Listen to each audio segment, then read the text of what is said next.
My friends, I hope you guys are having a great day wherever you are, whatever you're doing. You're loving who you're with, and you're striving, and you're thriving, baby. You're looking good, and you're smelling good, and you're doing great things with your life. I pray that for you. You know what I'm saying? I hope God blesses you with that today. Guys, today we're talking about a movie from last year, 2024, and it's directed by a guy named Austin Snell.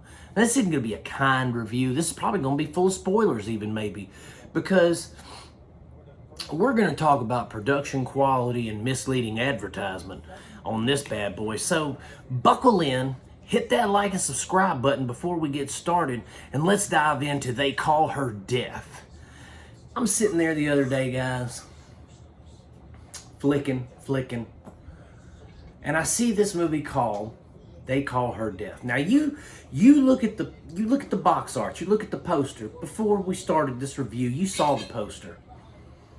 Now, that poster looks cool. That looks like something out of the late 60s, early 70s, a spaghetti western. That's what it looks like. It looks like a good, a bad, and ugly. A Hang 'em High. Something like that. An old Sergio Leone movie. That's what I'm thinking. And so I turned this sucker on. And and here's the thing, guys. The first few minutes, I'm hooked. Because we have an intro with some funky, like, blah, blah, blah, slap bass, a little 1970s jive, a little groove, a little funk. And I'm digging it. I'm like, yeah, this is good. This is okay. Okay, and then we get into the actual movie. And our premise is simple. It's a revenge flick. Lady's husband gets whacked by a bounty hunter unjustly. I'm getting revenge. That is our whole premise. Now, I didn't look up any of these actors' names because they are not worthy. They don't deserve to have their names spoken on video ever. In fact, the director's lucky I even mentioned his name in this review because it is so poorly written, poorly directed, and poorly acted. The essence of this film is there. She's mad. She's mad as hell, and she's not gonna take it anymore. And she's gonna kill the SOBs that killed her husband, and blah, blah, blah. She makes a deal with death itself, basically. And she's, all of a sudden she's the Western Crow minus the makeup and good special effects and any kind of production value whatsoever. And so I'm watching this, and this lady, whoever she is, wherever she's at, I hope she gets her SAG card rejected, blacklisted, whatever. She doesn't need to be acting. She needs to go to medical school or something. Go be a nurse, physical therapist. That pays well, but you're not going to make it as an actor, honey. That's not happening, okay?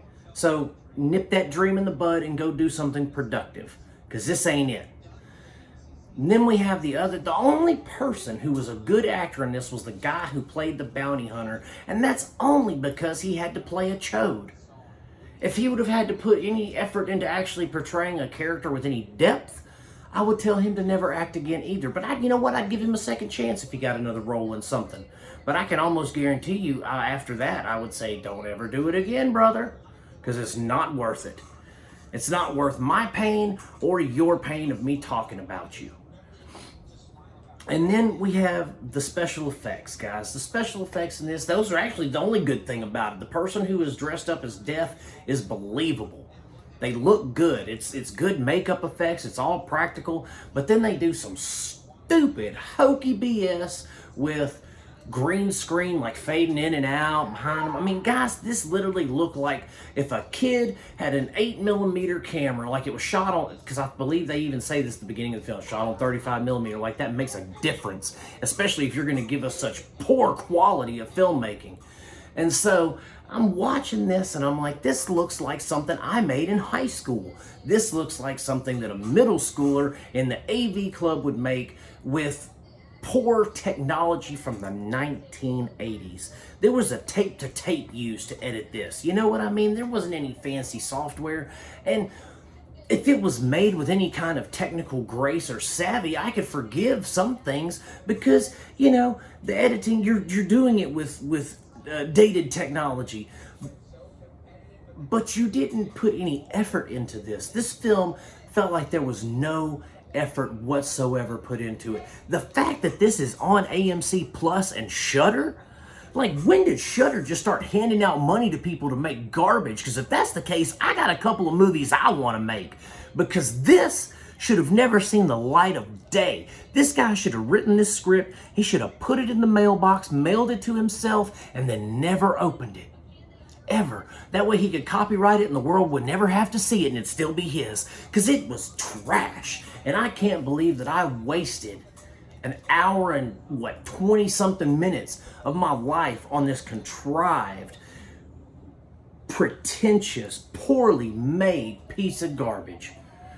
Guys, don't waste your time on this half-assed horse crap. I was trying to think of something to say.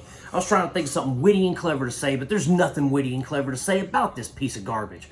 You know, just avoid it. Avoid it, guys. That's it. Thank you so much for watching. Hit that like and subscribe button. This is a piece of garbage. I love you. I'll see you next time. I'm going to keep making them as long as you keep watching them. Peace out. God bless you, my friends, and I will see you soon.